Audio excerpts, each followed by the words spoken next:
Okay, welcome to the show, Dana, and Thank a lot to you. tell you. A Pleasure to lot. be on the David Spade Show once I again. would not change channels. Okay, what's your My first big question is, and this is what a lot of people are talking about this okay? week: is this sweatshirt purple? I say yes. Well, it depends on your monitor. If it is purple, Yeah. it's an extremely dark navy blue purple. Oh my God! It might be navy blue. You're It right. is navy blue. Is you it? Navy. Oh my It's God! navy, Is you it? dunce. Bright navy. It's a purpley navy. Oh, Heather's trying to help me. She goes, A "It's purpley. purple." Yeah. It's a navy blue. I mean, obviously, I have a green jacket on, right? Colorblind. I I mean, think David. I'm colorblind because this has happened twice. Mm-hmm. I'm not really colorblind, but I can't see colors. Right. So it doesn't mean Okay. you're blind. You just No. you see weird colors. I think this is what people do. They go, I think they say super smart people are colorblind. I love when That's they funny. put that connection. Yeah, People with, they do. people with itchy feet have a photographic memory. Yeah. Really? People with itchy skin are like geniuses. Okay, I want to jump in quickly, Dana, to get your quick thoughts. I don't know if you Okay. caught it. Nikki Glaser, friend of the show. Yes. Nikki Glaser, first of all, I am doing a tour, Dana. I'm going back on tour, so go to davidspade.com if you can. The dates are there. I saw them. The dates are there, The going dates all are over there. different Mhm. cities. And I also do something with Nikki at Caesars next year. We're doing a little mini residency. So I watched her on Nice. SNL, right? Yes. So Sweet she Nikki. hosted. Mm-hmm. So Nikki had a great monologue, very long. They're good about comedians. They give them extra. Yes. Because you know when you're there, like sometimes a host, every week you have a new monologue. You're like, okay, you're in a new HBO show. What could be your monologue? What's your angle? It's kind of weird to do stand up there, but some people are It very is. because you work it out in clubs or theaters, and it's just a whole different It's vibe. not. It you know. sounds crazy that it's not a comedy crowd. It is, but it's not a comedy club crowd. No. So plus you have the high. See, it's not like a tight. No, It's a great little room, SNL, of course. Yeah, it's an incredible room, and they handed her a mic like they do with Chappelle or whatever. You know, some people do stand up and just do the lavalier mic, but she Yeah. had an actual. I like a mic. I like when they just push you out and go. When I did this boring story. When I did my hosting the second time, Adam was in town, so we were going to do the monologue together, right? Mhm. So he was going to be a guy in the audience. Oh, that's right. And he was going to go, why do you do this? Why are He does you this. doing this, Yeah, David yeah. Spade? He has questions. He keeps asking me questions. All right. So we rehearse it the morning of SNL. I get to rehearsal the morning, which is probably 1 in the afternoon. Yeah. And they go, oh, Adam just flew back to LA. Waterboy opened this weekend, and it was such a fucking huge hit. He has to go back and do whatever. I was like, oh, great. Oh, wait. So no monologue. They're like, no, sorry. And I go, oh, and then Adam called me and said, I'm sorry. I said, no, I get it. Waterboy's a fucking smash, but Well, he He could have goes, "Just do promoted it from stand-up." the audience. He could have been dressed as a water boy in the audience. and I promote the know, movie. but I know he he had to go back for something important because he would have stayed. Yeah, so yeah. I had to go do stand up, but I couldn't practice it. So I just, Lauren, why aren't you a stand up? You don't need to practice. The crew will let you know. And so, you know what happens though with Nikki, with me, with everybody? What people do is what I want to do if I ever did that. Stack the band behind me to laugh. Mm-hmm. Because if you look, sometimes they're like this. They're holding their trumpet like this. Mm-hmm. And you can hear some of the audience laugh, but you really only can go visually by two people. This guy and this girl over that here. guy, and they've just heard almost the identical monologue 90 minutes before. Yeah, dress. Yeah. So they have to and save rehearsal. some laughs, you know. And they've heard 500 monologues. And so Yeah. they try to be pleasant, but you can catch them texting. No, you can catch them kind of like Tuning drifting their off. banjo. But when I saw Nikki, it's the mic and it's just raw dogging, just go. And but the crowd likes her, you know, so she does some really good jokes. She dances outside the lines a little bit. I mean, Yeah, it was she did tough, some- the topics that she Mhm. landed. Go ahead. Yeah, and some stuff I'd seen from when we're out together, And even those, because my act is a little R-rated, hers steps into some different areas outside the box. But I like that, and her crowd likes it. And by the way, SNL, when you're waiting for tickets for a year, you might not be 1,000% her crowd. You're just getting a host and a show. You just want SNL. Oh yeah, and they're not seeing her work out the material. And they don't know if It's- she's going to be a little rough around the edges. You know, she might. do Right, they stuff may that might not make be them go, just hyper "Oh." familiar with her in Yeah. terms of like. she's- Anyway, yeah. so overall, great monologue. A lot of jokes I liked. Then she did a sketch about, I thought was funny, about Jennifer Hudson's show, Mhm. where you walk in and you dance on the way in, and how she gets anxiety from that. Yeah, And now, it's like now they have a drug for that. Tunnel. The Hudson Tunnel. the Hudson Tunnel, and you got to dance, and people get Is the Hudson nervous. Tunnel because that's a real thing in New York? We make a tunnel for you to go through. But is there something called the Hudson Tunnel? What are those tunnels? Yeah, there's a Hudson Tunnel into Manhattan. Take the Hudson, yeah. Yeah, but So her. that's probably why they call it that. That's a good idea. So she danced through that, and then she has anxiety, and then they take a pill for it, and that was a funny one. She had a couple things that I thought really worked, and we talked before that about doing a. She had an idea to do. She said, "Do you care if I do a Hollywood Minute? But it would be fun if I did that. But I brought you on." And I thought that would be. I said, "I don't know. We'd have to have really good jokes because that's a tough one. Because it's so rough that." Sometimes the jokes You have got the to go- visual element or you is get helpful. aw boo. But jokes straight to camera with Nikki, I thought, oh, that's actually great. So I said, yeah. Let's work on that. So we started working on it. She got there, and then it fell apart during the week. Sadly, because I was on the road, Mhm. and I was at Houston. I did a show, then Tulsa, and then I was going to go straight from Tulsa. The day of the show, which would have been scary, get there at like 4. And then just come to rehearsal. I think they rehearse update around dinner. You know, That show is moving at the speed of Lord, and things move and change and shuffle, and there's all these different inputs into something getting cut, or maybe we'll do it later. So yeah. You know what? They already had update. They said, well, we already have update full. yeah, So it didn't work out. But one day we should do that because that was funny. Because Nikki would be the perfect person to do it with. yeah. She was going Absolutely. to say, I want to do this bit. And then Colin was going to say, isn't this Spade's bit? And she goes, he's going to come mentor me. So then we start doing it together. Right. That would have been fun. We'll do it Well, someday. that's one of your big bangers from SNL. So you coming out behind her, she's there, going to do it. Well, this guy, it's always fun to have it be a It's a good surprise. SNL, like, It's David Spade. it's a good SNL situation. Yeah. So she did a lot of good sketches. I thought she did a great job. I think she was happy with it. She said she liked Oh it. yeah, and, she's a really good sketch player and Yeah. comedic actress. Besides being a stand-up, she handled herself and she got beautifully. to sing. She can sing in real She life. was singing, and that sister brother kind of karaoke thing where they're kind of a little too friendly with each other. That one was funny. That was up top. They rode the bull, which was fucking full bananas. Like, I like the kind that are just nuts like that. I like that when it went into like an outer space thing. yeah, and it's they're like just- so nuts. with a Starts very song. normal. Yeah. yeah. There was some really good sketches on that show. And we would have had her on, but it would air like a week later, so it's Yeah. not right after. But we will get some thoughts from her down the road. And then what else? What was your weekend, Danny? You want to tell me about anything exciting? I saw a donkey. Oh, I saw a donkey, and well, on your farm or somewhere in the neighborhood at the Beverly Center.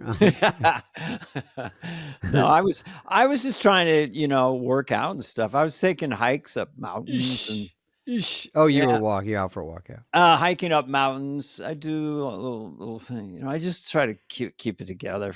I say I go hiking when literally I'm just walking, but I want to sound more LA. But you actually hike because you're strong. Well, I like being in an oxygen debt. I like the feeling of it. So if I Ooh. go up if I hike, I'm rolling like this, and then there's a really 14-degree hill for about 3 minutes around here. Then you're doing what I call redlining, like your pulse is so high and you're sweating that, by the time you get to the top, you have to kind of go down on you put your hands on your knees. So I like going to that. And then I feel Right, very you relaxed. push it a little bit. I do. Know, From there's high a school. movie called Running Man with Glenn Powell, which is a remake of Arnold Schwarzenegger. And I Yeah. thought I might do a remake where it's called Walking Man, and they go, for $1 billion, you have to walk 8,000 steps a day. And I'm like, I think I could do it. Instead of Running Man, it should be called Trying to Walk Man. It should be called, this bullshit about 10,000 steps is more than you think, but let's see if you can do it for 30 days straight. And if you just said it right now, I probably could not. Well, If you have 10,000 any steps, life, it's hard. 10,000 steps is kind of made up, but people love the metric. It is a good number. You know what it did when I heard about the step count on my, aside from, bragging about it when I hit like 5,000, but it made me realize, oh, I get 10,000 a day. I just thought that. And then you look at your step counter, I go, oh, I got 3,400 a day. And I go, I'm that far off just in a regular day. And I realized I'm in LA. I drive everywhere. So it made me get off my keister and say, oh, it takes a lot to get to 10,000. You have to pull over. Like if you have a life, you're driving here, you have a meeting, you go home, you have to read, you have to watch this, or you have to do this. So I'm sedentary a lot of the day. So I got to get up. That's good. I mean, they call it HIIT, high interval training. And so once in a while, like say at the Beverly Center, go in the stairwell and just go up 3 flights of stairs. Once in a while for a couple of minutes, get your Heart rate up. And breathe a little hard, stuff like that. I call it rot, R-O-T. You just sit and rot all day. I call it D-C-D-I. David can't do it. David, DCDA. David can't do anything. Oh, the A. Okay. Yeah. So that's something that's out there in the ether. So high intensity is good to do once in a while. I know. You just do it so you have more life force and look at us on this podcast. Look at our energy. It's unbelievable. Look at us. We're grinding. We're doing a straight hour of the toughest thing you can do. They say this, other than swimming, podcasting is the second hardest on all of your body parts. Right. Well, I don't have a chair. I'm just in a low, deep squat. The entire, that would this be is just really a hard. fake thing attaches to my back. To your shoulders? Attached to my shoulders that looks like I'm in a seat, but I'm in a dense squat. Do you mind if I take a selfie right now? This is nostalgia. Oh, you want to take? Oh, okay. Too late. I see what you're doing. Get me in my purple sweater. We do have guests today. We have our old friend Mikey Myers. You know him from Shrek. From Wayne's World. Austin Powers, 3 monster hits, of course, among many others. Sprockets, and his brother Paul. We're going to talk about the Beatles. We're going to talk about John Candy, and but we're going to do a segment called Buzzing Around real quick. And this is sponsored by 5 Hour Energy's new cranberry lime flavor. Perfect way to cut through your holiday food-induced coma. Head to your local retailer or www.5hourenergy.com to order yours today. And so I'm going to give you 4 people I wrote down that I know you do impressions of, and then you're going to put them in a scenario. Last week it was getting pulled over. It could be that. It could be anything you want. So I'm going to give you ready. Okay. Johnny Carson. Johnny Carson. Johnny Carson. Jim Fallon. I do him, kind of. Okay. You got to get him in there somewhere. Paul McCartney. Okay. And one of my favorites, Senator Kennedy. Why they're all hanging out together, I don't know. But you figure it out.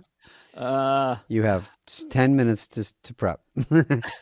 No, 10 seconds. Okay, I'm gonna do them again.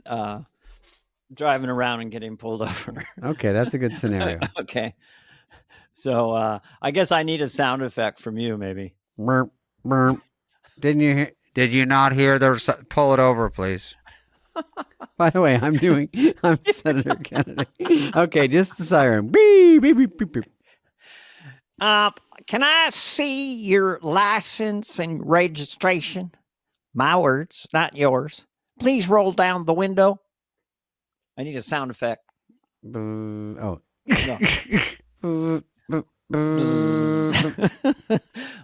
Sorry, officer. What seems to be the problem? The problem is, the way I see it, is I estimate you were going in excess of 120 miles an hour. Whoa. Your speed, not mine. Good. Well, sorry, officer, I didn't know that. This is a new Corvette. Maybe I was a bit lead-footed. Mm. Oh, what? Who is the gentleman next to you? He looks familiar.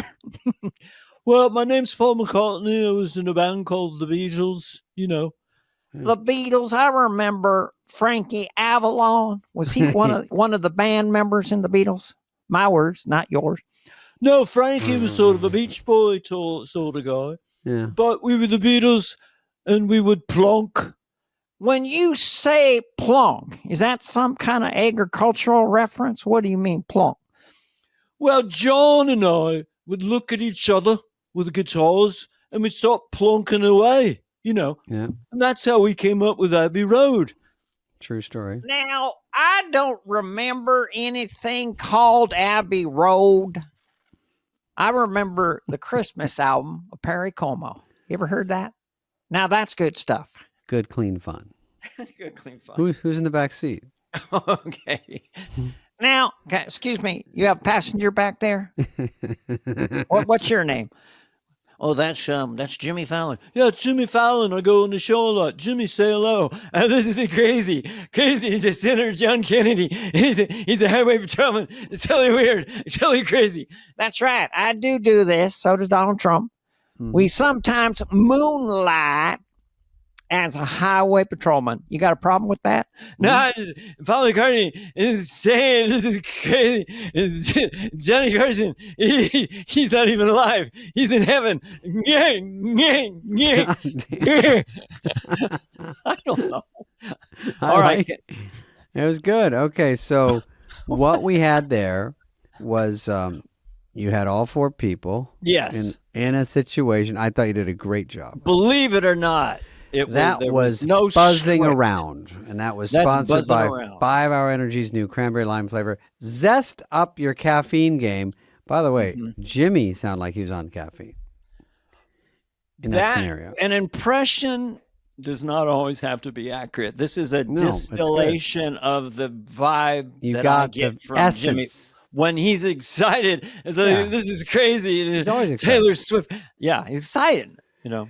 Zest up your I heard a caffeine little game John Kennedy with Senator. a 0 sugar shot to get you through the morning holiday prep and late night leftovers with as much caffeine as a premium cup of coffee. Available in stores or online at www.5hourenergy.com.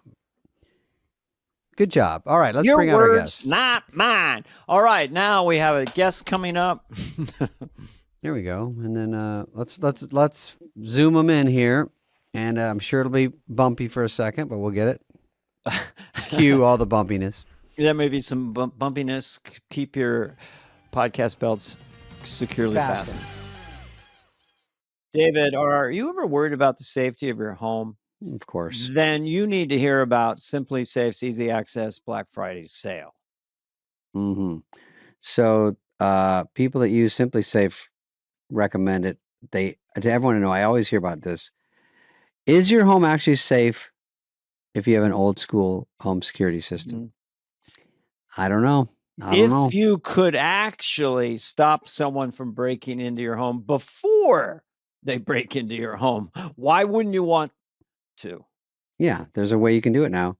Stop someone from entering your home, all right? Traditional security systems respond after someone breaks in, obviously. Simply Safe is different because it can stop crimes before they happen with its Active Guard outdoor protection. And guess what? It's all the rage. AI-powered cameras detect threats while they're still outside your home.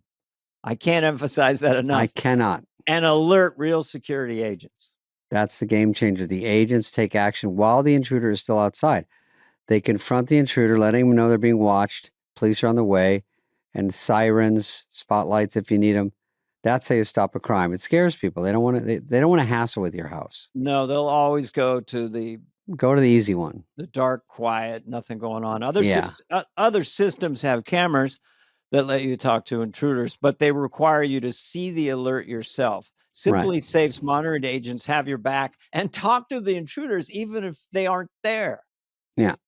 Listen, there's no big long-term contracts or hidden fees. You can cancel anytime. Named Best Home Security Systems by U.S. News and World Report for 5 years running.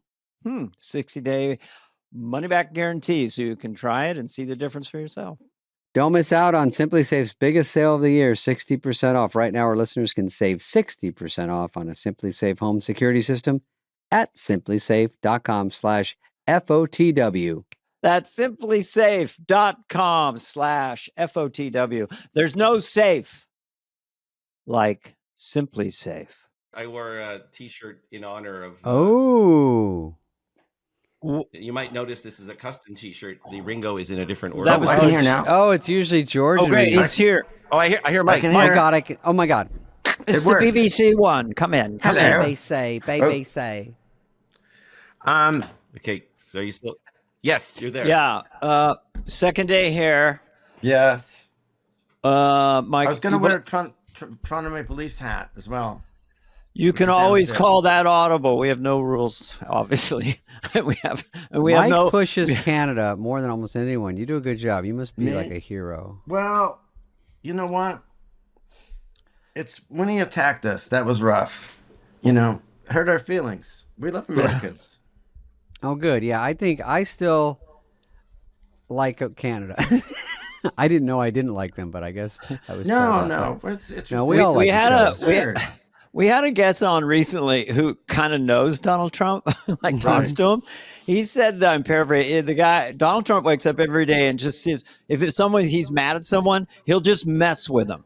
So I said, Right. so when he said, well, we'll make Canada our 51st state, he was joking. That's what he said. Of course he It had didn't no go intent. well. I'll tell you that. But Now, Trump's a little, you don't go, is he serious? Because then I Yeah. started thinking, well, my wife's from Canada. We do flow together nicely. yes. Oh yeah, all my important people are Canada. Yeah. It doesn't matter. It's madness. We have a very important announcement. Yes. It's your brother's shirt, and there's a difference in the order. Yes, John Paul. we got these. So why the Ringo before George? Yeah, this is interesting. Yeah. It's what we call a whim. It was a whim. It was me not remembering how the sequence went, and I'm feeling very pro Ringo at the time. And we had a friend. This is based on a international jet set design. That's the name of the company. Mhm. And they had George third, and I know that he's the third songwriter in the band, and that's why he's third. But Right. I was feeling so pro Ringo that I had the shirts commissioned. Mike has one somewhere in storage, I think. It was on Vermont, the storage. It's just it didn't And- make it down to New York yet. I guess that's what I meant. You're storing it somewhere else. But Easy It's with in- the it's in- storage I called my- accusations. It's in Provo, Utah, and it's all very hush hush. Yeah. Yeah, it's very quiet. Something Top with a secret data bunker. center, Elon Musk. You know It what? doesn't matter. It doesn't matter. It's all good. So strictly need to know. But Well, I would getting back to Beatle nerd for a Yeah. second. Paul and Ringo had their own special relationship as the rhythm section. So Yeah. I always wanted to, and you guys can relate to this. Back to the Beatles. In 1965, my dad was an ex-army guy, so he would literally give us crew cuts. Me and my three older brothers. There were four of us. There's three of you guys. And I always wanted to have kind of Beatle-y, messy hair around 1965. So, and obviously Paul kind of as well. That's Yeah. not. It's disoriented. But you that's not a hairpiece. That's your actual hair because it is amazing. Who, mine or Paul's? Well, your hair is just very. Your hair looks cool. Yeah. No, that's my. It's hair. military. I pulled I that. wanted Mike always something- had good hair, even back on the show. I was quietly Yeah, jealous. it's if it grays, it stays. That's my theory. Oh yeah, as long, Are we allowed, as Mike? long as it's Mike, how do something. you feel about me telling the secrets of your childhood haircuts? Because Mike was the guy who, if he didn't like the barber in the family haircut, he would storm out and say, "I'm going to go get my own haircut." Whoa. And we were like, "You can do that?" Like, And I had the money how to I do knew it. he'd That be was my the other hero. thing, too, What? 'cause I did How TV old were commercials. you when you said When this? did you get I Shrek did money? When you were TV 5? commercials, and I'd be like, Oh, this isn't happening. really? Yeah, oh, yeah. Were you cute? I was cute. Mike was very cute. But can I just say that Were You Cute, that you just, the reading of that was maybe the creepiest reading of Were You Were Cute you I've ever heard in my life. adorable? There was an undertone I didn't want to mention. It comes out once in a while. I don't know what it means. I'm not gonna go there. No, but Mike, I learned that when I was in an airplane, when you say to a baby, "Oh my God, you're so cute," you have to say it like that. You can't go, "Oh my God, you're good looking." Yes. And you go, "Oh, okay, just go Take find it down." your seat." Yeah. It is all in the. You know what? I'm gonna get a Coca-Cola. Get a Yeah. Coca-Cola. Part of it. I want to do one thing before we get in the Beatles anyway, which is Paul wrote a book. Yeah, there we go. Yes, it's true. Paul wrote a book about John Candy. Do you want to tell that journey of where you wrote the book and then what happened with the documentary? There it is. Yeah. John Candy, a life in comedy. And well, the story of me writing that book, thank you very much for mentioning it, Dana. The story of me writing that book is that I had written a book about the Canadian sketch legends, The Kids in the Hall. And that's right. And that was published by a company called House of Anansi Press. And they really liked the book. And they said, you know, we want you to do another book. And I wanted to do like a sketch comedy book.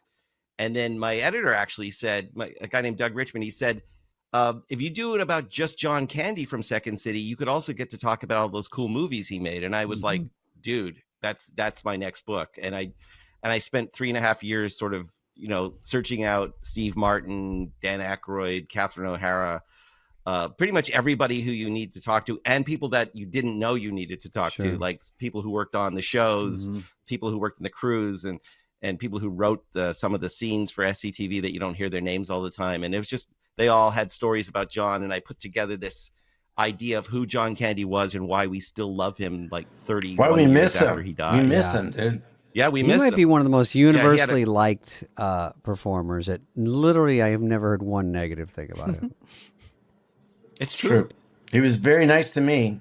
So you wrote this book, which I'm reading, by the way, and I'm loving it because for me, being in the world I'm in, I went up through stand-up, but Mike went through, you know, different Second City and all that. So it's very interesting how through John Candy, you're really getting into the nitty gritty details, which I have to say, it is different reading this book than the documentary that is out, that is great, that weirdly came out.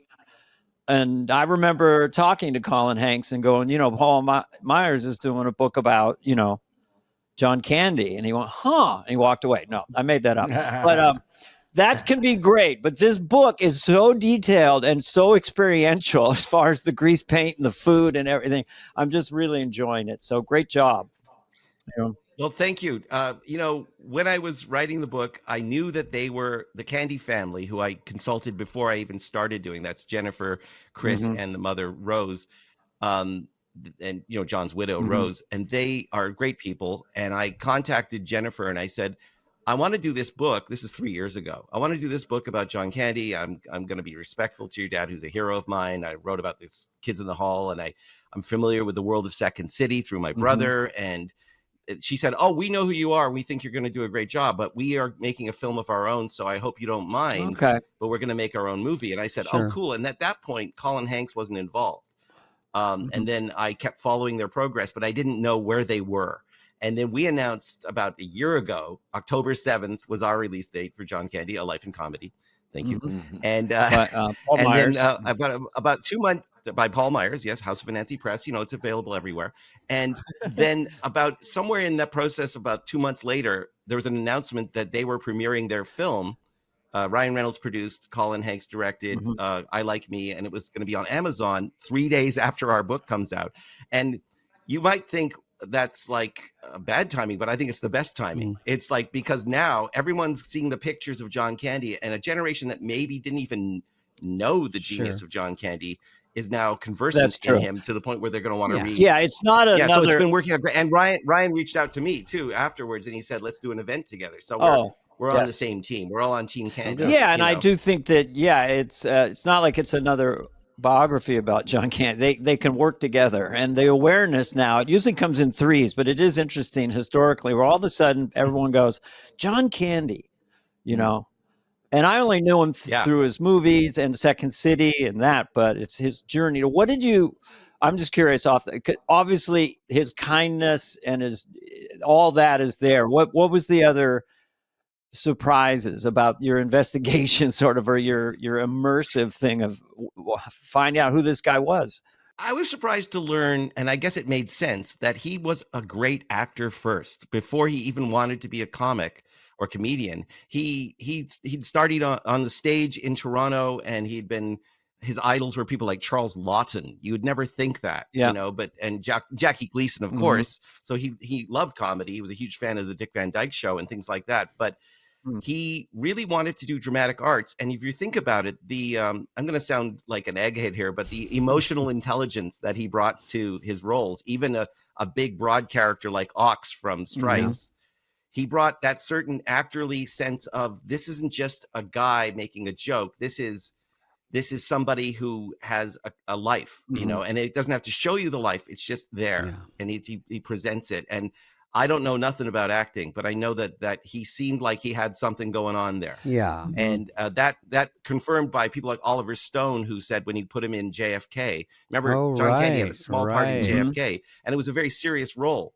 And Candy's commitment to getting the New Orleans accent and working on actually portraying Dean Andrews Jr., Oliver Stone said this guy could do anything. This guy should be. He kind of predicted that he would be on the Academy Awards Best Actor list at some point. Sadly, he passed away before When did he pass to really away? do that. But it was 1994. So we were all on the show. Were we all on the show, or you were done, Dana, by then? Yeah, I was still on the show. I just left. Mike was I think still on. Mike was. Mike, you still there? 94. Yeah. Shit, because I mean, I was, of course, hit through those movies from Uncle Buck to even Blues Brothers. It's always fun to see a movie where they're all like buddies, you can tell, and he's like the orange whip. But just bringing, when you throw him anything, can't stop watching him. You just know, if this guy says yes to this movie, I don't care what size the part is, that's a guy. And then you just grow to say, oh, this guy, I have to see what he does. So that was a fun for me. Never saw him though.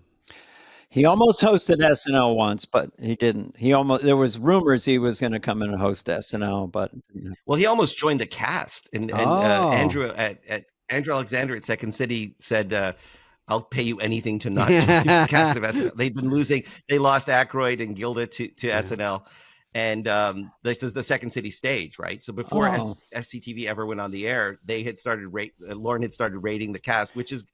Obviously, you would if you're Lorne Michaels, get the best people available. And that. But and Second City didn't have a TV show yet, and the whole reason for SCTV was as a way to stop from hemorrhaging talent. And they ended up making their own version of it. And you can see in the book. I just want to say Dan Aykroyd is a great connective tissue in this book, because not only did John Candy first audition for Second City stage because of Dan Aykroyd. Aykroyd and Valerie Bromfield pushed him into auditioning. He gets picked up, sent to Chicago to work with Bill Murray, and learn comedy ropes with a young Bill Murray. Yeah. And then Aykroyd puts him in the Blues Brothers. They were in 1941 together, the Steven Spielberg comedy.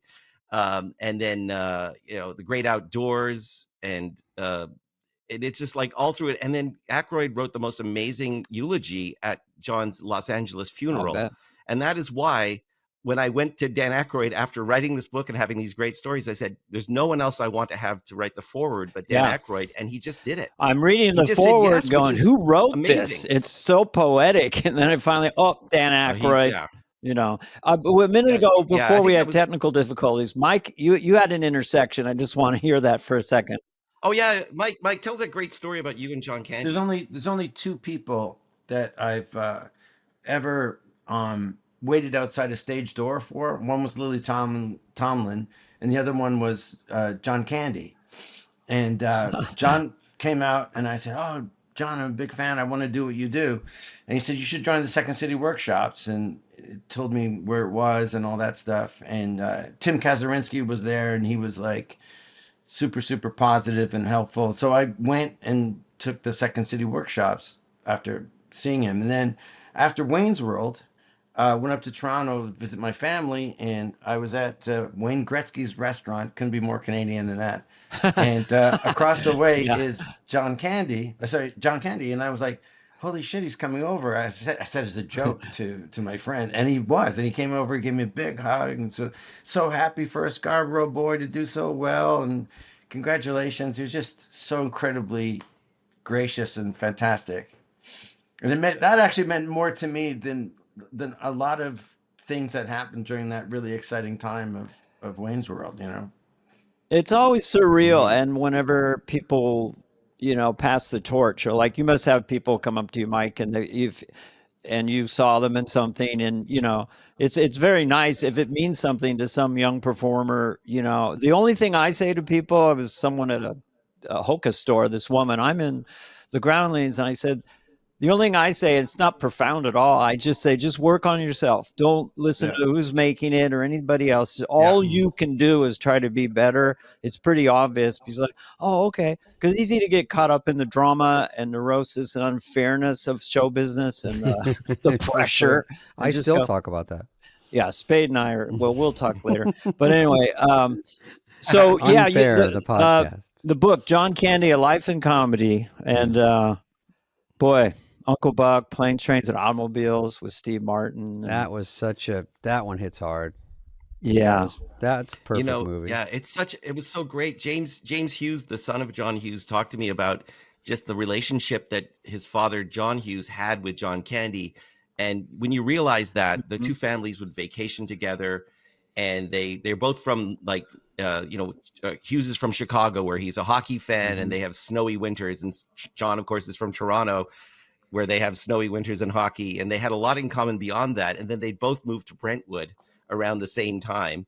And so they were both adjusting to sort of being outsiders in Hollywood, but they were both at the peak of their careers. So when he wrote Planes, Trains, and Automobiles, Hughes, he really understood who John Candy was as the lead. And he kind of put a lot of truth into it. And there's that great speech, the what we call the I Like Me scene, where his character Del Griffith finally erupts at Steve Martin and says, I like me, my wife likes me, my kids like me, and my customers like me, and I'm who I am, and I'm not changing. And it's like, it could be John Candy talking.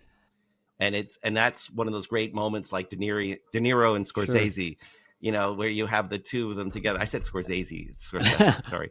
Here I am busting myself for no reason. Nobody was going to bust me, and I just went and did that. Mike knows all about it. I was Scorsese now. Reading through your book and mentioning some of it to my wife, and then she just said, just casually, it's not something that hasn't been talked about before. But when you read the book, you go, what the hell is it with Canada, with this low population, with this massive Hall of Fame comedians? 80% of Canada is good. It's kind of crazy, and all coalescing in this same time. Yeah. It's sort of mind blowing. And then the sensibility of SCTV did seem quintessentially Canadian. Or there's something about that show for an American watching it and just going, holy shit, there's just a frequency they're in that is not American, but man, was it funny. And it's not English either. Yeah, what is it? It's somewhere in between. We're an observer nation. You know what I mean? Yeah. Because we don't have, we have an identity. Actually, the kids today in Canada have way more sense of themselves than we did growing up. And what would you describe that identity as? It's well, you have a lot of creative icons, and Lorne Michaels have emerged over, at least in the arts. Yeah. And also musicians. But I think of the nicest country I've ever been in is Canada. As far as the people treating me, I was freaky. Yeah. Yeah, they love both of you guys up there. But can I just say, I'd like to take the question a little bit and say that I have talked to a lot of, because I did the Kids in the Hall book last, and Kids in the Hall, and Mike and Dan Aykroyd and Catherine O'Hara and Eugene Levy. All these people have shown a generation and 2 generations and 3 generations what it means to be funny on the world stage, but also to be quintessentially Canadian while you're doing it. Right. And then what happened was, a lot of these people, this happened in a lot of areas with the YouTube generation. There's a lot of people that are just making comedy. They don't even think beyond the borders of the internet. So they accidentally make something that's regional and specific for Canadians. So they have their own heroes. And we used to get validation from outside sources, and we still do, but just like the Beatles had to go around the world, but they still kept their Liverpool thing. And I think that's what's going on in contemporary Canada. Is we've got a whole, I say we, I don't live there, but I just spent a lot of time there recently. I found that in Calgary, people just had their own thing, and they would love to export it, and they do, but they're really not all thinking about taking it away. I mean, I love Canada, and if I'd stayed in Canada, I'd be fine and all that stuff. But I really did want to come to America. You know what I mean? Because that's Yeah. the center Yeah. of the center. Or I wanted to be in England, and I was in both places. I went to England to be in part of the That's right. English comedy thing, and I think that's kind of. But it also just, I knew one thing: I could probably be a hockey player because I'm from Canada, and I could probably be in comedy. You know what I mean? One or the other. Possible. One or the other. Well, because you've seen it I know happen. that we can do that. You know what Yeah. I mean? It seemed Have you possible. considered both, Mike? Were I'd love to be you a hockey thought player. when they were kids? Were you taught, or was the mindset America's inferior to Canada, or better, or the same? Like, were you saying I really want to make it in America, or they thought America's not where you want to be? That's No, I'd say, I think the world recognizes that American show business is the best in the world. You know what I mean? okay. And that's why, even on Wayne's World, we had a Dutch camera guy and Czech clapper loader, and like everybody was from Yeah. everywhere else. You know what I mean? And it really is in terms of entertainment, Sure. I mean, they say that the Star Wars program brought down the Soviet Union, SDI, but I think it was the movie Star Wars more than anything, where they went, holy shit, you have enough story power and enough economy power to make a whole other universe. You know what I mean? That's better than our universe. You know what's interesting about that story too is that you mentioned Star Wars, and what happened was, America is the show, right? And that's what happened with, all the people who go to Lorne takes the show and Lorne Michaels creates SNL in New York City. And he always tells people like the kids in the hall, learn how to have your show play in Indianapolis, learn how to, it's not just about the borders where you are, it's about everyone seeing it and all the platforms. Right. But when Star Wars started, interesting thing, because there's an animation program at Sheridan College in Toronto that they helped create Industrial Light and Magic. And so they drained all the talent from Sheridan College and created this thing in Marin County. And it was initially staffed by, like, I don't know the percentages, but around 60% Canadian. I didn't know that. And it's, again, the thing is, come to the show, bring the show, ILM the was the world, and the biggest, Beatles yeah. came to the show. The Beatles wanted to be on Ed Sullivan. Yeah, They would Stones. conquer Britain, but they hadn't conquered America American yet, show business is and just that the was best in the world. And even my mom, when she saw Wayne's World, she said, "Oh, that Dane is very good, isn't he?" Oh, she was funny that way. She was And funny she was that like, way. "It's just Americans. They have it, don't they? Just Americans just have it." Not all. Yeah. well, you got Canada also. Jim Carrey Yeah. Jim Carrey, yeah. So know, many he's Norm, fantastic. you got a Yeah, lot, exploded. Norm Macdonald. The Norm Macdonald. So there People think is I'm from Canada. Norm yeah. Macdonald. THEE. there is no other Norm Macdonald. God rest his soul. I mean, that his Mm-hmm. ad. So anyway, What about Great Outdoors? Is that a John Candy? yeah? Yeah, John Candy and Dan Aykroyd, two-handers, Oh, they say. yeah. Yeah, it was great. And it was anyone who watches that from Canada will see that that's what we call the cottage, which you would call cabin life, and it's totally like Southern Ontario kind of setting, but it's actually set in California. But that's and so what you did in Wayne's World, Mike, you made Aurora, Illinois be basically a stand-in for Scarborough, Ontario, right? Yeah, but then it's all the North American suburbs are all the same. You know what I mean? Yeah. And heavy They metal is certainly- all the yeah. same everywhere. Like you could, you see kids in Argentina dressed like Wayne and Garth. You know what I mean? That's true. Heavy metal That's true. culture, that kind of thing. Yeah. True. But Penelope did a great job too, just creating an authentic world for that movie. Yeah, because she knew the terrain. Well, we had via, of course, Mike, the creator.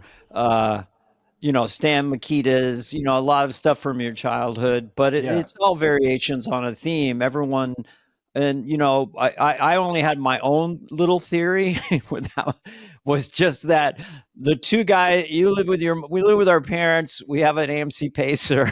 We're nowhere. We have no real money or and we're just the happiest people. And my family too. I had brothers and a sister. We would make rituals out of stuff. Everything would be a game, or we'd be watching a Boris Karloff movie, all night movies, and you have to run to the mailbox and come back and stuff like you guys did, I'm sure. And Mhm. that's was what makes Wayne's World just mean fun, because they're having fun almost all the time. Besides the, True. I don't know who was trying to steal your love interest, Rob Lowe, the first one. Yes. Anyway, besides that, go ahead. But as brothers, just for a second, in Canada, there's a rumor that you guys were rough and tumble, like you threw Mike out in the snow one day or something. I mean, I had all kinds of stuff like that. Oh yeah, I mean Yeah. when God, Guilty. was it like the first year of Saturday Night Live, and we were at the Rivoli and we had a fist fight? Remember that? Yeah, I Cool. as was happens, I can't remember why on I earth don't it know, got but to we that often level. fought. But We'd often it'd be like the Scottish people, which is I love you, and I'm not get out, you know what I mean? it may have been whether the Buzzcocks were better than the Sex Pistols or something Something. like that. Like it really something that really doesn't matter now. But at the time, it's But like it was and- very and fast. perhaps alcohol was involved. Alcohol was involved. Beers were involved. Did anyone get someone in a headlock and the guy in the headlock said, cut it out, cut it out? Did it go to that level? Oh, Peter used to do that. My brother Peter used to do spit suck. That's you know true. that thing. That's right on my horrifying. I fucking got head. that. Oh yeah, And where flags, the you remember loogie flags? almost gets to your head. Yeah, I was a All the bottom in flags that of the world situation. on your stomach. And then the last one was Japan, which was wham. Well, it's just flags. people with not a lot of money. It's cold and Yes. you're inside and it's Inside a a lot. Sunday afternoon. Yeah. You're like bouncing. Go ahead. I once dragged Mike around by his pulling his ankles, and his head hit the side of a counter, and you got a small cut on your head, and I thought I'd killed you. And I was like, And I remember thinking, looked at your go face, ahead. and you were like, "What the hell? What the hell?" And I was like, "Jesus, is it raining in here?" And it was my blood was going down Oh, like this. shit. I looked like a wrestler. Is it raining like The Shining in Yes. here? Yeah. I go, No, "Hmm, and then that's tasty." here, what I love is my reaction. My reaction to having thought I'd killed my brother is I got on my little 10-speed bike and I rode to the end of the street, hid in a park for 2 hours, and thought, I guess the statute of limitations is up. I can come home now. Yeah. You know, it Yeah, was yeah. like I don't understand why I thought that was the solution if I really had killed him. Oh, Just make we a had break lot of for it. fights. And- there's but we were great. Yeah. We did.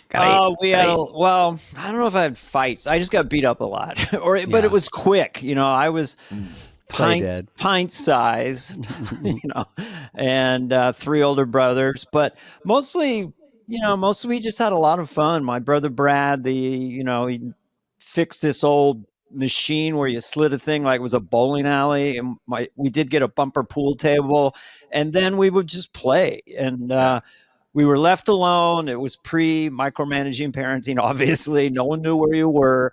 No helmets, all that stuff. Yeah. Mike? Lawn darts, right? Illegal. Well, Imagine lawn darts now. Yeah, jarts.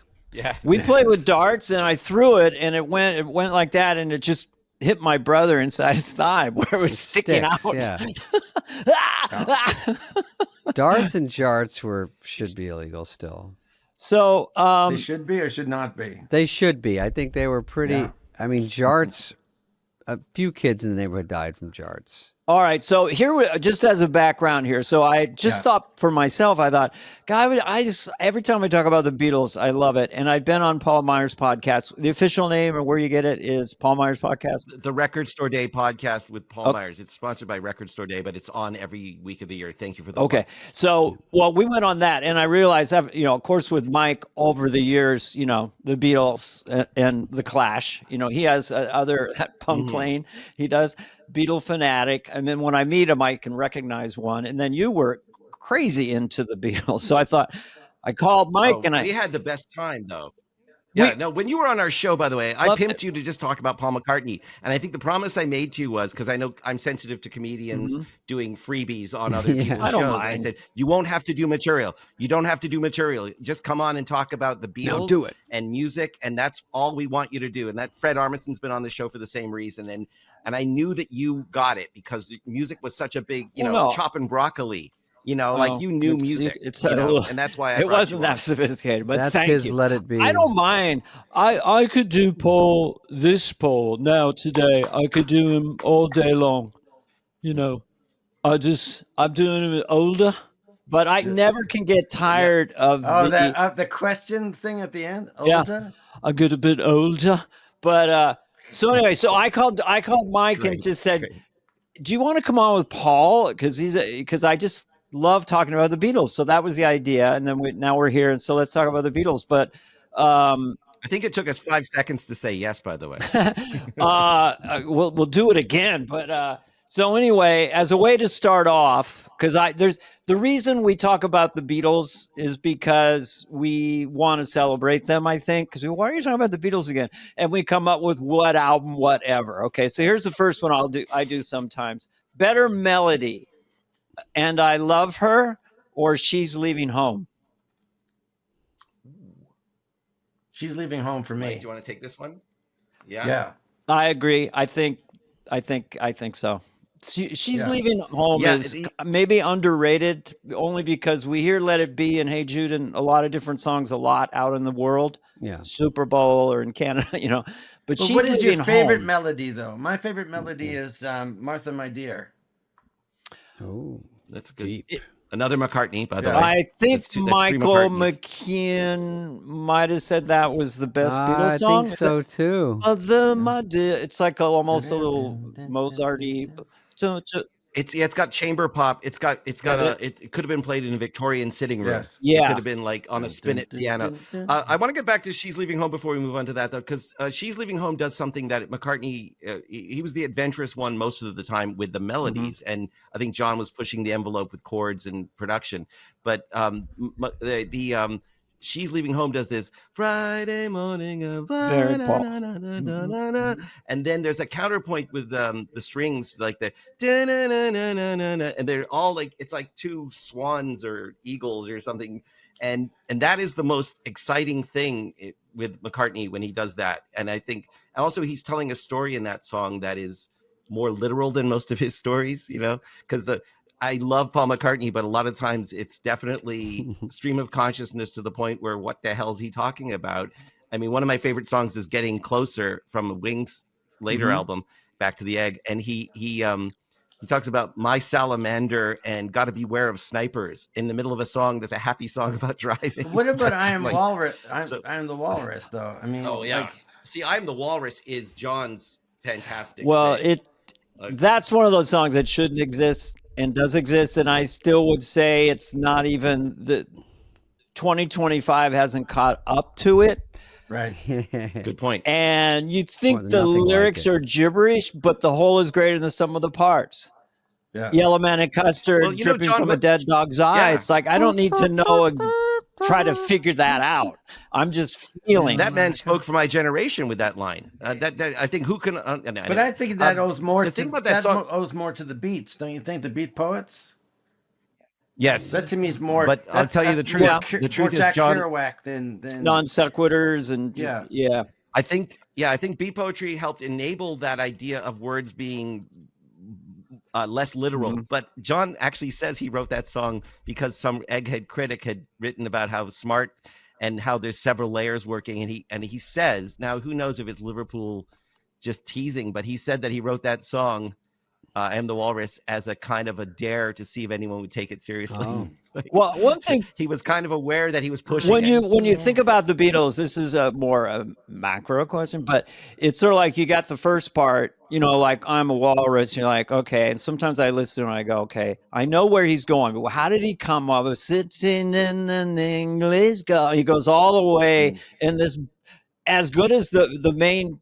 I don't know words. What the main part is, that is also, Yeah. and it's a little bit like She's Leaving Home Again. Is I assume that Lennon wrote the melody when he does the refrain. We gave a best of a, or influenced it, right? Yeah, because it's his. It's hard, I don't know, because they did actually help each other a lot. Like, because the famous story about Hey Jude is Paul Shoulder. wrote that Yeah. song, for instance, for Yeah. that shoulder line, and he wrote it for Julian Lennon. It was called Hey Jules, and he says, I'm changing the movement you need is on your shoulder. And John said, you bloody won't change it, and so they were helping each other that way. So I think maybe John on I'm the Walrus might have been thinking, almost predicting what Paul would do, because he goes like, I am me and you are me, and it's like dun dun dun, but then all of a sudden sitting in an Unreal. English garden, and it's like Paul would put the how do I say this, twee, but it's not twee in a bad way, but it's what we love about McCartney, about Martha My Dear, is that it's a little more dainty.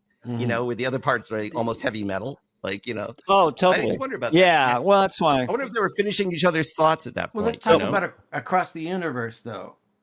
I would talk about that for all day. I if you think like. that's my favorite. And Paul and Dana, you guys may know better than me, but that's John, right? That's all John. Yeah, that's John. Yes, that's all John. 100%. And I believe, and I don't know the timing of it, but didn't he kind of play it for the other three in the Let It Be documentary at one point? Yeah. And they're all sitting there listening. So I wonder if he sort of went off and finished it himself. But I believe that's all John, and it's John's one of his favorite lyrics. It's the thing too where he hangs on. What do they call it? Like with a pedal bass, where you play the same, you hang on the same note. He tends like in Dear Prudence. The same. He tends to do that. Paul goes up and down. John hangs on one note, right, and things move around him. Well, what they do is he moves notes inside, like, so it's essentially the same chord all the way through, but then there's a melody like in Dear Prudence where it goes like ding ding ding ding, but the bass is slightly moving, but it's the same ding ding ding ding, Dear Prudence, and the guitar's playing that ding ding ding ding all the way through it, and it becomes hypnotic because you're kind of, I mean, I'm sure psychedelics were involved, but they were tripping on that, like sort of a raga, you know, like create a repeating thing that makes you not remember where you are, and then it works more hypnotic. The lyrics of Across the Universe always got me, you know. Yeah. I feel like that's I feel like that's what it would be if you actually went across the universe. I mean, I know that sounds really corny, but good point. But like that's one of those ones where if I listen to that on headphones by myself, I do get a little, I feel the coldness of space, and it's like, you know what I mean? It's because just staying across the universe with that melody, it's profound, you know. And it's empty too. It's a little cold. Tell me if I'm wrong. It's cold. It's not a warm production, right? Yeah. It's a stark production, and then there's a Phil Spector version where they added the kids choir going like ah, and I actually prefer there's a version that was on one of the anthologies where it's just pretty much straight. Yeah. And you remember on the demo tape, he wanted to get this little rhythm, like it's like a chicka chicka chicka chicka underneath it, and so he started saying Sugar Plum Fairy, right? And Sugar Plum Fairy was kind of the engine for him of what the rhythm of the song was going to be. I mean, these guys at that time were like allowed to do this; they were allowed to just dream. Yeah. And you know, they went to Rishikesh to study with the Maharishi, and they ended up writing like 18 songs each, Paul and John, and I think George too, but.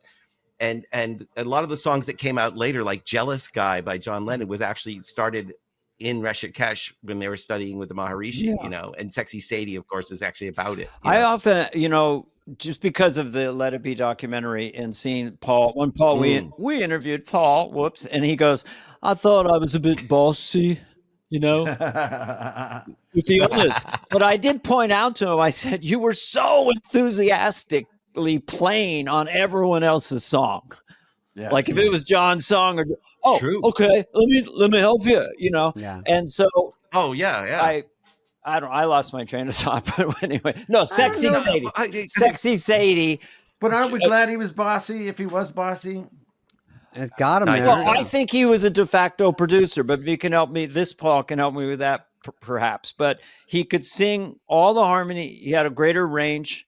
He could play all the instruments. So he's kind of an arranger. That's how I was thinking of Sexy Sadie, because Lennon maybe wrote the chords on the guitar. It's utterly Lennon. But the opening piano riff, the slight echo on it, and it's so broad and wide and bizarre, and Paul's playing that.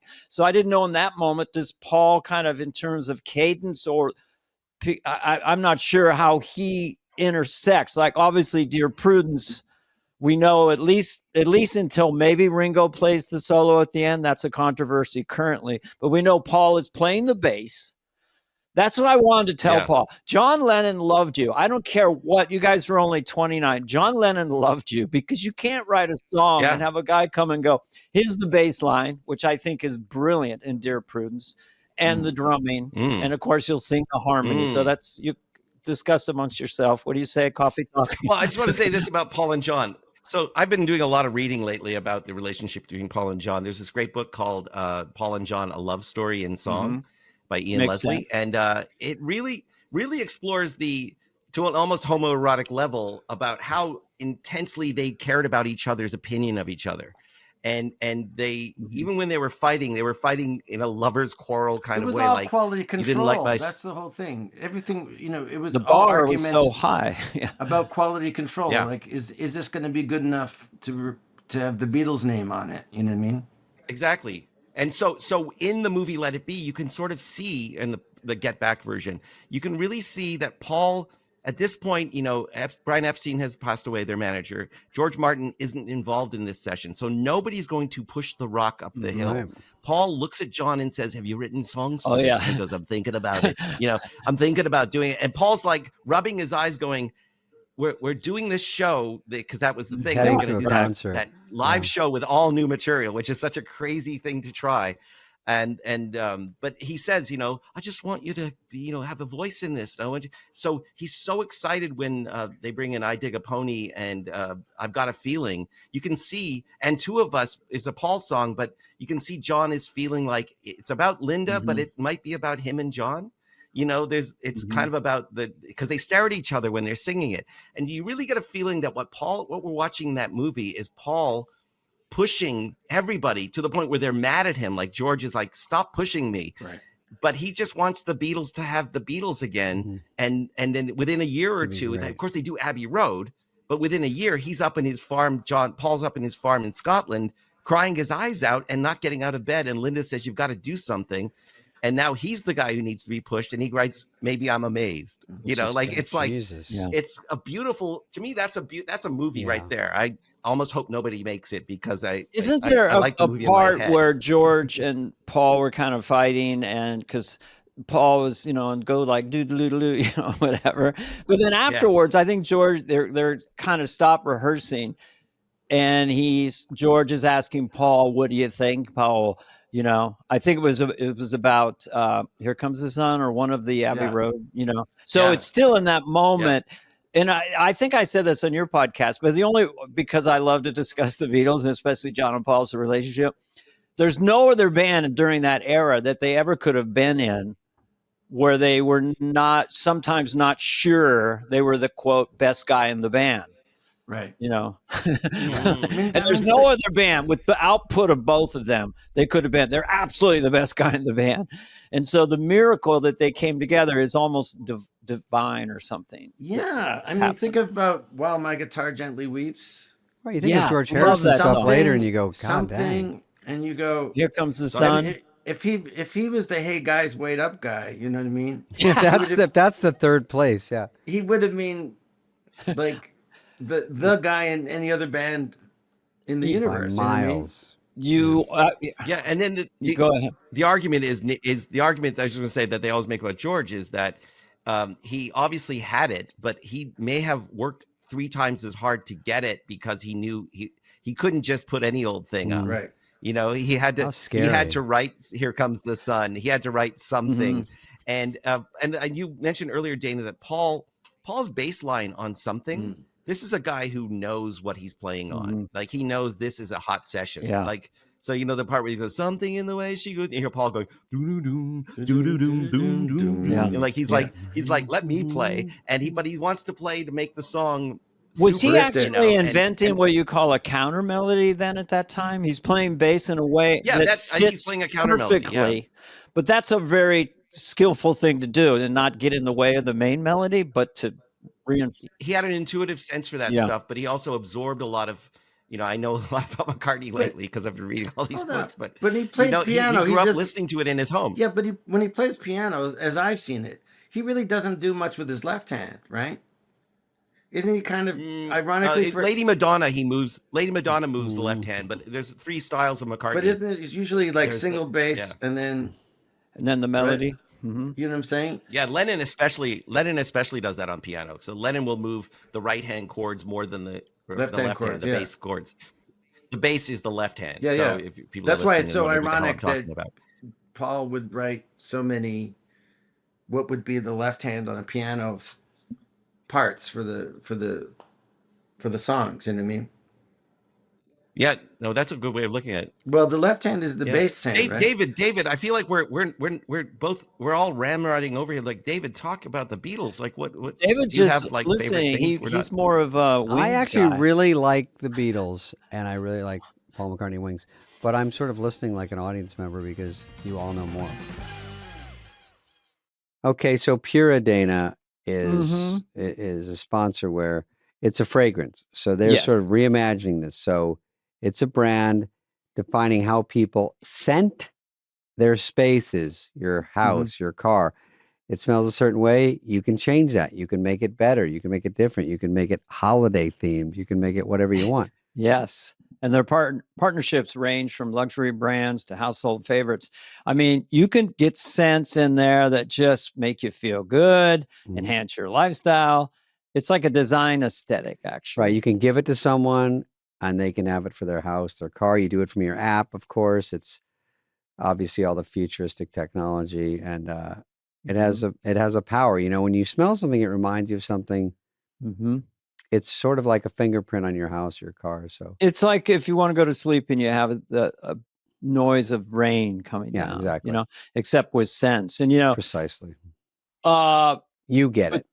But November 20th to November 30th, up to 30% off site wide. That's you right. heard me. Scent the season with Pura. Skip the stress. Shop up to 30% off site wide during Pura's Black Friday sale. Jeez, take up to 30% off site wide during Pura's Black Friday sale. I'm just going to say it, the biggest sale of the year. Sale of the year. I was going to say for a limited time only, though. Shop premium, long-lasting fragrances, curated gift sets for everyone on your list, sleek, modern diffusers for your home and car, all at exclusive discounts. Head to Pura.com to unwrap the savings and upgrade your space just in time for the holidays. Spend less time shopping, more time enjoying. Get set for gifting season only at Pura.com. That's right. Well, I have questions, and you know, that's mostly what I don't feel. I just fancy myself a fan, of course, but over time, that's interesting. I think to we're all me. fans. Yeah. So no, it's true. Yeah, I could I just love the fact that there's so much. There's always a new take on the Beatles, and there's always a new bit of information. You know. Well, here's my YouTube question. rabbit holes. So George Harrison he's singing the harmonies. First of all, blows my mind that John and Paul can sing harmonies, and the guy from the neighborhood can play guitar pretty well. And they're doing This Boy, which is a staggeringly gorgeous song, emotionally in every other way. And George is singing perfect harmony. Now, George is playing guitar parts for years on their songs and adding Don't Bother Me or these songs that are kind of rudimentary compared to where he's going. Is that sort of a master's class? Because he's learning in real time that the John and Paul are going to this different place that, you know, other major chord bands aren't doing. His leap forward, and it really started for me with While My Guitar Gently Weeps. Yeah. And then, of course, the two songs that are in the top 10 of all-time Beatles songs for Beatle fans, Something and Here Comes the Sun. So you think that he was in a master's class with these two geniuses, but he was a genius laying in wait? Kind of, how did George evolve into or was it always there? Yeah. Well, there's something that Mike might appreciate, because you know how when we were kids, Mike, you know how Peter and I thought that we were the guys who were writing comedy, and you would be like, wait up, guys, and you would go off and you'd go to the school, you'd go to the schoolyard or the park near our house, and we'd hear kids laughing, and you go, they're laughing at Mike, like what's that about? And that, I think now this is what we call an analogy, because so George is not, George is the hey, wait up guy, as Mike was saying earlier. And he goes, but he also starts befriending Bob Dylan. Right. Like, so he's going out and he's listening to the new album by the band. And Clapton, yeah. And those guys are accepting him, as a Beatle. And he's just absorbing the Beatles, but he's also absorbing everyone around him, Yeah. and bringing it back in. And that's when he started bringing in the Indian music that he'd been listening to, because it's like, here's what I'm finding out while you guys aren't letting me talk. Yeah. Mm. Yes. What's the that's- song that the Chemical Brothers sampled? Tomorrow Never Knows. Tomorrow Never Knows. Who wrote Yeah. that, Paul? Or Dana? That was John. That was right? John. I think it was primarily John. Yeah, I think that's Yeah, his melody. I mean, it was a lot of tape loops, but there's a lot of tape I thought loops that and was- things I've- that they, so they- I've that always was when thought they that were all was discovering George. Stockhausen. I always thought that was George. No. The sitar It does sound element was mystical. George, the mystical Yeah. element. Yeah, the drone. There's like a tambora or something. Well, if George is trying to play catch up, what's Ringo doing this whole time? Ringo is just He's being trying to his play own drums. quiet genius. He's the vibe. Ringo is getting paid. me drums. So- He's getting paid by the hour. He doesn't even get a Peace and piece of love. anything. Peace and love. Oh, but watch Peace him and in Get love. Back though, man. Oh, In Get Back. Oh, look at that is some balloons. I love that. peace and Peace and love. love. Is that what Peace and happened? love. Is that- All right, is well, that let's how talk it about goes? Ringo for a second. Like, was Oh. he any good or? Oh my God, was he? Secret He's sauce. so That's what I great. think he is. Mm. But He was a drummer who listened to the songs. But hold up. Here's the other thing about in olden days of comedy writing teams, there'd be somebody called a soup spoon, right? Which is there was a Yiddish term, but it came out to be soup spoon, and that they didn't cut in carrots, they didn't put in beef, but they just stirred the pot Yeah, and made sure that all the people were contributing. You know what I mean? yeah. And I guess Sally in Dick Van Dyke Show was the soup spoon. Okay. Sally Rogers. Sally, yeah. right?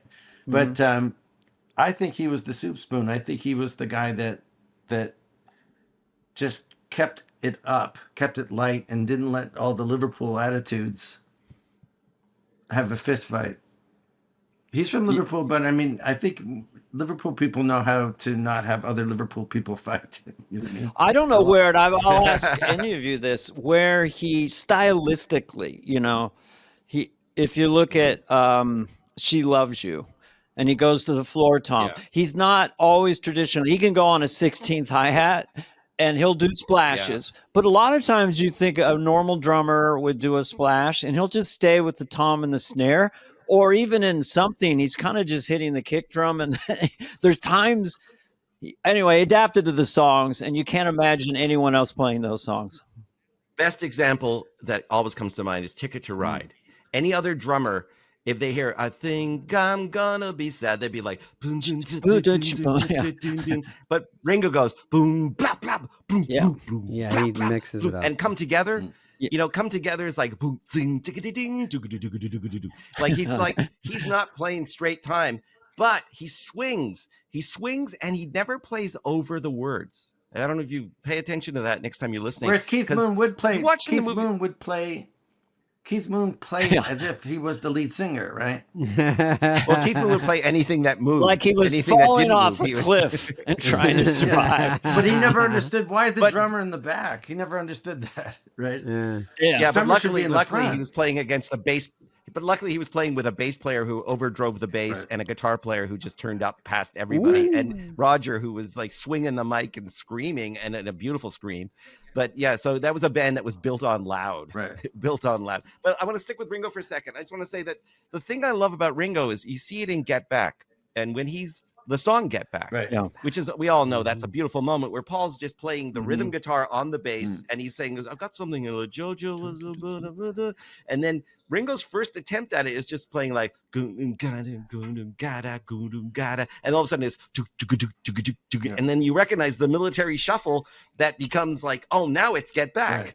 And that moment, watching Ringo look out into space, across the universe, if you will, and he's listening, that's something you don't get from some of these, Fred Armisen has that character who does the drum technique. Yeah, of all different how to dominate eras.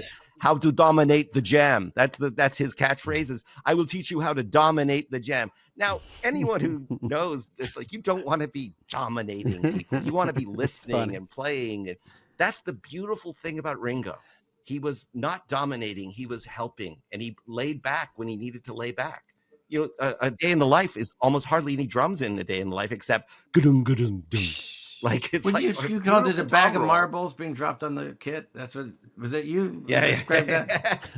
It wasn't me. No, some people describe it as falling down the stairs. Chip of the bean, Falling down chip the of the stairs bone, is chip another of one. the Is that I read the news today, oh boy, and he goes do.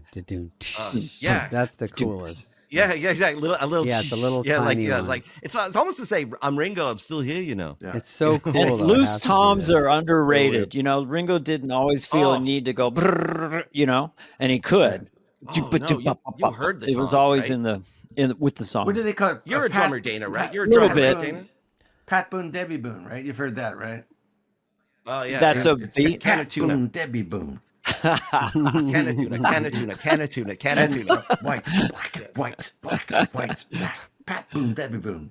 And then Stuart Copeland has one for Sting, but I can't say it on most television shows. It must be X-rated. This is a podcast. Yeah, he wrote on his toms. He wrote, I can say this. I mean, I'm sure there's no censorship here, but it was F off UC on his Okay, on I his got 4 toms. So when he was mad at Sting, he'd hear like boom, boom, boom, boom. I don't know. Stuart will verify that. At some point. They Let's were have him at in. some event in Malibu, which I didn't go to, but I think Kevin Eden told me it was Ringo and Stuart Copeland together, wow. hanging I out saw talking. that. Yeah. And I just thought, 2 of the best. yeah, because if you listen to Synchronicity 2, I guess, or something, it's just it's brilliant. I mean, those albums, The Police is just bright and shiny, and of course Sting. But Roxanne's still. So this is one of the things that we were talking before. I don't have the musicologist thing that you guys have more of, but I love a good vibe. You know what I mean? And the thing about the Beatles is, so no matter what I've done or will ever do in my life, I aspire to the pure excitement that is listening to the Beatles. And I think there's other things too that I've heard that give me pure excitement. Like London Calling gives me pure excitement. yeah, Love it. Zeppelin. Boy About Town by the Jam. Jimi Hendrix, you know, like on what's Absolutely. that? There's one Jimi Hendrix that Hey Joe, right? Hey, Joe, That's what it's called, right? Because I often get the titles wrong. Yeah. Anyways, that song, just the shuffle of down, down, you know, down, down, down, down, down, down, down, just like pure excitement. That, yeah. I guess they're called polyrhythms, Well, but you know. I love that. Well, how about on Purple Haze? Purple Haze, when there's that vibra slap, so it goes down, down, down, down. Yeah. Yeah, no one ever made the guitar sound like that. I guess he had really heavy hands and he played it upside down. But how he got that sound? Big teeth. Yeah. But it's also those chords that those crazy chords that go up and down. Rhythm guitar player too. Yeah. But you know, we came Pure up. excitement. Yeah, That's what I'm clusters. talking about. There are things that are just pure excitement. And Paul used to have a term called the pop shivers.